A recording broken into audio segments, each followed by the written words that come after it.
I have lived through, studied, and tried to solve debt crises over 4 decades, both as an academic and at pivotal times as a policymaker in the U.S. government.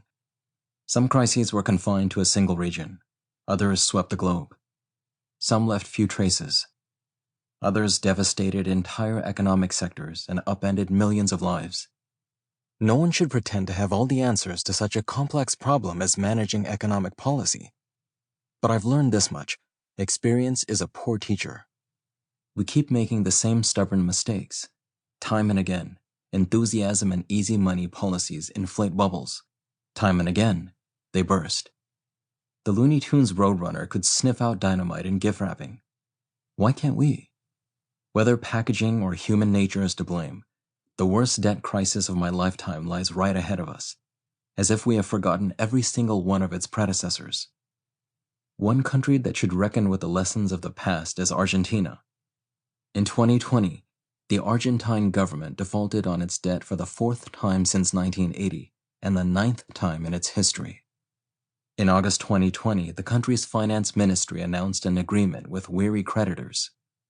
They extended maturities on the debt and slashed interest payments with hours to go before South America's third-largest economy was prepared to terminate negotiations. Hope springs eternal in countries that try to avert financial catastrophe. May we never again enter this labyrinth of indebtedness, please, Argentine President Alberto Fernandez declared at the time, promising that Argentine debt will shrink by half over the next decade. The president signaled that the government would do what it takes to keep a beleaguered economy viable. He thanked regional governors and members of Congress who were at his side. He thanked Pope Francis and the leaders of Mexico, Germany, France, Spain, and Italy. As the Financial Times reported, he stated, "None of this was easy, but if there is something Argentines know how to do, it is to pick ourselves up when we fall." It was the kind of true grit statement that political leaders love to make in the face of adversity. But Argentina, and the world, is far from passing the current crisis. The country continues to labor under about $300 billion in public debt, nearly equal to its entire economic output in 2020. And inflation was ravaging the country during and after the COVID-19 crisis, with the inflation rate for 2022 expected to be over 50%. Increasingly, the entire world resembles Argentina. Public debt owed by governments, on top of private debt owed by corporations, financial institutions, and households, was soaring out of control before the gigantic tab for the COVID-19 pandemic response came due. In the United States, the $1.9 trillion COVID-19 relief package passed in 2021, plus 2 huge stimulus measures passed during the Trump presidency, added $4.5 trillion to its public debt since 2019. That would represent the boldest act of macroeconomic stabilization policy in U.S. history.